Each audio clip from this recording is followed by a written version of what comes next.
আমি কিছু কথা বলবো, আমার কথাগুলো একটু মনোযোগ দিয়ে শুনবেন, ঠিক আছে? বক্তব্য হয় রাজনৈতিক দলের। আমি কি কোনো রাজনৈতিক দল করি? আমি তো কোনো রাজনৈতিক দল করি না।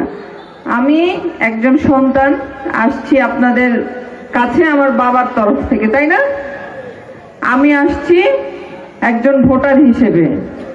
আমি আসছি আমাদের গত 17 বছর আমাদের উপর দিয়ে কি নির্যাতন গেছে, কি কষ্ট গেছে, কি জুলুম গেছে তার কিছু কথা বলতে, তাই তো? তার আগে আমি একটু একজন ভোটার হিসেবে যেহেতু আসছে, আমি দুটো কথা বলে যাই। প্রথম কথা, আমাদেরকে নারী পুরুষ ধর্ম বর্ণ নির্বিশেষে সবাইকে একসাথে চলতে হবে না? আমাদেরকে একসাথে চলতে হবে। আমরা কি ভাইয়েরা কি তাদের বোনকে ছাড়া চলতে পারবে? পারবে না। বাবারা কি তাদের স্ত্রীকে ছাড়া চলতে পারবে? পারবে না। কিন্তু একটা দল আসছে, একটা দল এসে আমাদের মহিলাদের, মা বোনদেরকে একদম আলাদা করে ফেলতে যাচ্ছে। তারা চাচ্ছে তারা বাইরে কোনো কাজ করবে না, তারা পড়াশোনা করবে না, তারা ঘরের মধ্যে বন্দি থাকবে। আমি শুধু একটা কথা বলবো, একটা, আপনাদের যখন মা বোনদের কোনো অসুখ হবে, তারা যখন গর্ভাবস্থায় থাকবে, আপনারা কি মহিলা ডাক্তার দেখাবেন না পুরুষ ডাক্তার দেখাবেন? মহিলা ডাক্তার দেখাবেন না পুরুষ ডাক্তার? আপনারা যদি মহিলা ডাক্তার দেখান, তাহলে মহিলা ডাক্তারটা কি আকাশ থেকে আসবে? আকাশ থেকে আসবে না। আপনার মেয়েটাকে একজন ভালো শিক্ষিকা দিয়ে পড়াশোনা করিয়ে একজন ভালো ডাক্তার বানাইতে হবে, তাই না? ভুল বললাম? তাহলে আমাদের মা বোনরা ভালো চিকিৎসা পাবে। আমরা যদি মেয়েদের কাজ করা বন্ধই করে দেই, আমরা যদি যেই মেয়েরা বাইরে কাজ করে তাদেরকে খারাপ ভাষায় গালাগালি করি, যারা এই কাজগুলো করছে, মনে রাখতে হবে 1971 সালে তারা আমাদের দেশের সাথে কি করেছে, তারা আমাদের মা বোনদের সাথে কি করেছে, সেটা ভোলা যাবে না।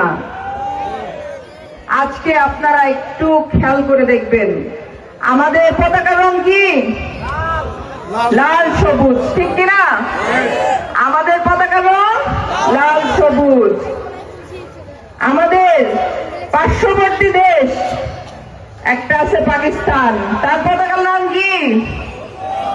সবুজ আর সাদা, তাই না? এই দলের পতাকার রং দেখবেন সবুজ আর সাদা, লাল তারা মানে না। তাদের পোস্টার গুলোতে দেখবেন আপনারা, যে কয়টা রঙিন পোস্টার আছে তার পাশে শুধু সবুজ। ওরা বাংলাদেশ হইতে দেয় নাই কখনো, ওরা বাংলাদেশকে কখনো চায় না। ওরা চায় এই দেশের উপর আবার সেই পাকিস্তানকে নিয়ে আসতে। আমরা কি সেটা হইতে দিব? আমরা সেটা হইতে দিব না। আমরা যারা স্বাধীনতাকে বিশ্বাস করি, আমাদের দেশের সার্বভৌমত্বকে বিশ্বাস করি, আমরা বিশ্বাস করি আমাদের মা বোনদের যেমন আপনাদের যেমন দুইটা হাত আছে, আমাদের মা বোনদের সেরকম দুইটা হাত আছে। আমরা যদি ডাক্তার হইতে পারি, আমাদের মা বোনরাও হইতে পারবে। আমরা সেই দল করি, আমরা সেই বিএনপি করি, যেই বিএনপি থেকে বেগম খালেদা জিয়ার মতো প্রধানমন্ত্রী আসে, যেই দল থেকে শহীদ রাষ্ট্রপতি জিয়াউর রহমানের মতো প্রেসিডেন্ট আসে, ঠিক কিনা? এখন আসি আব্দুল সালাম পিন্টু সাহেবের কথায়। ওনাকে আপনারা চিনেন? উনি কি ভালো মানুষ? আমি আজ পর্যন্ত এমন একটা লোককে পাই নাই যে আমার বাবাকে চেনে এবং চিনে তিনি খারাপ বলতেছেন।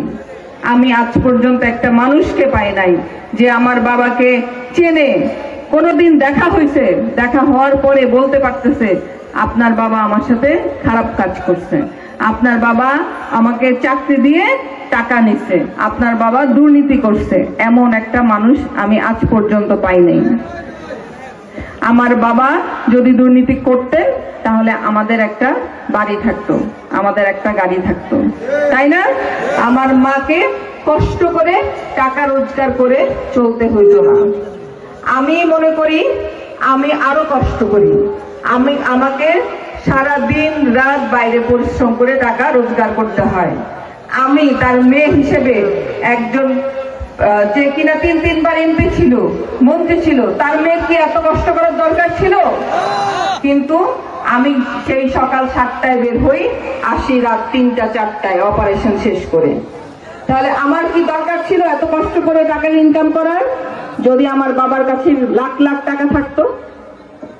একটা কথা বলি, গত 17 বছরে আমরা এমন নির্মম দিন পার করছি, যখন কিনা দেখছি যে আমার এসএসসি পরীক্ষা গেছে, আমি যে কাউকে সালাম করব সেই মানুষটা ছিল না।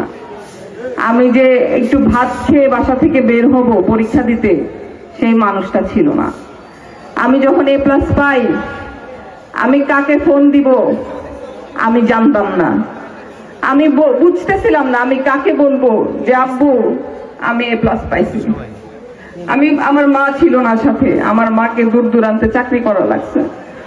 যখন HSC-তে গোল্ডেন A+ পাই, আমি বুঝি নাই যে আসলে আমার এই পড়ালেখা দিয়ে কি হবে। আপনাদের সন্তানরা আপনাদের বুকে এসে বলে, মা আমি A+ পাইছি, বাবা আমি A+ পাইছি। আমার একটা মানুষ ছিল না যাকে একটু জড়ায় ধরে বলবো যে আমার রেজাল্ট এটা হয়েছে, যারে একটু জড়ায় ধরে আমি বলবো আম্মা আমি পরীক্ষা দিতে যাচ্ছি। আমার এই মানুষটা ছিল না। আমার বোন বিয়ে করছে, বিয়ের দিন শুনি আমার বাবাকে নাকি প্যারোলে মুক্তি দেওয়া হবে। যখন শুনি আব্বুকে আসতে দেওয়া হবে না, আমি হাউ মাউ করে কান্নাকাটি করছি সেদিন। যে কি কপাল একটা লোকের, বিনা দোষে তাকে এরকম শাস্তি দেওয়া হচ্ছে, নিজের মেয়েটাকেও সে কন্যাদানটা করতে পারলো না। তার মেয়ের নাতনি হয়েছে, সেই নাতনিগুলাকে তিনি দেখতে পারে নাই। 2টা নাতনি হয়েছে। আমরা শেষ দেখা করছি আমার বাবার সাথে 13ই ফেব্রুয়ারি 2020। এরপর ঈদের পর ঈদ আসছে, বসন্তের পর বসন্ত গেছে, আপনারা আপনাদের পরিবারের সাথে ঈদ করছেন। আমরা জেলখানার বাইরে দাঁড়ায় থাকতাম, জেলখানার বাইরে কান্নাকাটি করতাম যে একবার আব্বাকে দেখবো। আমরা একবারের জন্য আব্বাকে দেখতে পারতাম না। আমরা এমন ভাবে বড় হয়েছি, এইভাবে আমাদের এতগুলো ঈদ গেছে। সেই আব্দুল সালাম পিন্টু সাহেব আবার আজকে আপনাদের কাছে ফেরত আসছে। নিশ্চয়ই তার কিছু কাজ আল্লাহ মনে করছেন যে করে যাওয়া বাকি আপনাদের জন্য। এর জন্যই আল্লাহ তাআলা আপনাদের কাছে ফেরত দিয়েছেন আমার বাবাকে। আমার বাবা তার মায়ের লাশটা পর্যন্ত দেখতে পারে নাই। আমার বাবা তার মায়ের লাশটা পর্যন্ত দেখতে পারে নাই, জানাজাটাই চাইতে পারে নাই। আপনারা একবার চিন্তা করেন, আপনারা আমার দাদি মারা গেছেন, শেষ দেখাটা দেখতে পারে নাই তার ছেলেকে। আমার দাদি তো, আমার বাবা তো তার মাকে এসে পায় নাই। পাইছে? কাদের পাইছে? আপনাদেরকে পাইছে, তাই না? তার বাবাকে এসে পাইছে? আপনাদেরকে পাইছে। আপনারা তাদের মা, আপনারাই তাদের বাবা, ঠিক কিনা? আমি আজকে তার মেয়ে হিসেবে আসছি না আপনাদের কাছে ভোট চাইতে।